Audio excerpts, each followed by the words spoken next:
जिस समय कोई समस्या जन्म लेती है, उसके साथ ही उसका समाधान भी जन्म लेता है। मुश्किल से मुश्किल हालात में भी दिन सिर्फ 24 घंटे का ही होता है।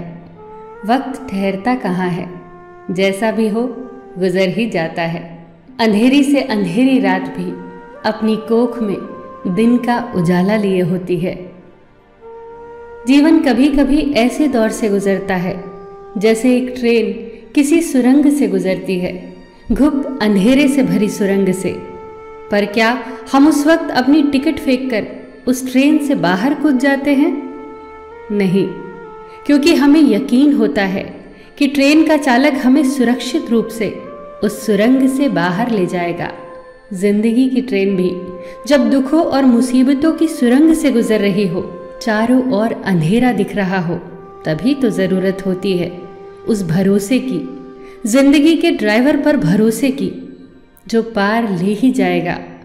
बस याद रखना कि कभी कभी सुरंग बहुत छोटी होती है और कभी कभी बहुत बड़ी, पर आखिरकार यह है तो एक सुरंग ही जिसके दूसरी ओर उजाला ही उजाला है। बस भरोसा मत खोना। शाखाएं अगर रही तो पत्ते भी आएंगे, ये दिन बुरे हैं तो क्या हुआ, अच्छे भी आएंगे। एक घर में 5 दिए जल रहे थे। एक दिन पहले दिए ने कहा, इतना जलकर भी मेरी रोशनी की कोई कद्र नहीं, आज मैं सबके लिए व्यर्थ हूं, इससे तो बेहतर है कि मैं बुझ जाऊं। ये कहकर वो दिया बुझ गया। जानते हो वो दिया कौन था? वो दिया था उत्साह का प्रतीक। उसे देखकर दूसरे दिए ने कहा, जो शांति का प्रतीक था, मुझे भी बुझ ही जाना चाहिए। मैं निरंतर दुनिया को शांति की रोशनी दे रहा हूं, पर फिर भी लोग हिंसा करते हैं। ये कहकर वो दिया भी बुझ गया। तीसरा दिया जो भाईचारे का दिया था, वो भी उन्हें देखकर बुझ गया। अब न उत्साह था, न शांति, न भाईचारा। तो ऐसे में चौथा दिया जो एकता का प्रतीक था, वो भला कैसे जला रहता? वो भी आखिरकार बुझ ही गया। पर एक दिया था जो अभी भी जल रहा था, एक छोटा सा दिया अपनी मध्यम सी लौ लिए निरंतर जलता हुआ। एक छोटा बच्चा घर में आया। उसे 4 बुझे दियों को देखकर अफसोस नहीं हुआ, बल्कि 5वें जलते दिए को देखकर वो खुशी से झूम उठा और उस नन्हे से दिए से उसने वो 4 बुझे दिए फिर से रोशन कर दिए। जानते हो वो दिया कौन सा था? वो दिया था उम्मीद का दिया, आशा का दिया।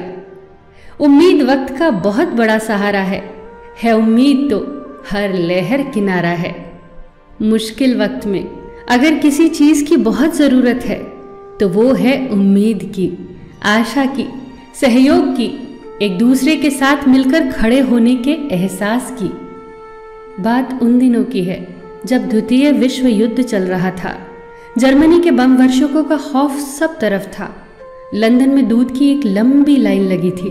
दूध बांट रहे व्यक्ति ने कहा, केवल एक ही बोतल बाकी है, बचे हुए लोग कल आए। आखिर में दूध की बोतल जिस व्यक्ति के हाथ आई, उसके ठीक पीछे एक महिला खड़ी थी जिसकी गोद में एक छोटा सा बच्चा था। दूध न मिलने के कारण उसके चेहरे पर चिंता की लकीरें उभर आई। पर यह क्या, दूध बांटने वाले व्यक्ति ने दूध की बोतल उसके हाथों में दे दी। वो चौंकी। हुआ यूं कि उसके आगे खड़ा व्यक्ति पंक्ति से हट गया, जिसके कारण दूध की बोतल उस औरत को मिल गई। लाइन में खड़े सभी लोग उस व्यक्ति के लिए जोर जोर से तालियां बजाने लगे। उस व्यक्ति ने उस औरत के पास जाकर इतना ही कहा, आपका बच्चा बहुत प्यारा है, यह इंग्लैंड का भविष्य है, इसकी परवरिश बहुत अच्छे से करना। जब इस घटना की खबर war time prime minister Winston Churchill को लगी तो उनके चेहरे पर चमक आ गई। जर्मनी के जबरदस्त हमलों की विभीषिका से उत्पन्न चिंता से उभर कर वो बोले, अब हिटलर को संदेश भेज दो। ब्रिटेन की जीत को अब कोई नहीं रोक सकता, क्योंकि यहाँ के लोग देश पर मंडरा रहे भयंकर संकट के समय भी अपना निजी हित भूलकर देश के बारे में सोचते हैं। चर्चिल का यह विश्वास सत्य सिद्ध हुआ। ब्रिटेन विश्व युद्ध में विजेता बनकर उभरा। यह विश्वास आया कहाँ से? ये आत्मबल आया कहाँ से? आप ही सोचिए। बहुत फर्क पड़ता है हौसलों की उड़ान में, जब सब साथ हो एक दूसरे का सहयोग करते हुए। बहुत फर्क पड़ता है जब हम अपने हितों को छोड़कर सिर्फ देश के हितों के बारे में सोचते हैं। बहुत फर्क पड़ता है जब हम एक की ताकत को पहचान कर एक एक रेशा जुड़कर न टूटने वाली मजबूत रस्सी का निर्माण करते हैं। बहुत फर्क पड़ता है, हर छोटी से छोटी सकारात्मक चीज़ से बहुत फर्क पड़ता है। फिर मिलेंगे दोस्तों अगली वीडियो के साथ। तब तक के लिए अपना ख्याल रखना और हमेशा मुस्कुराते रहना।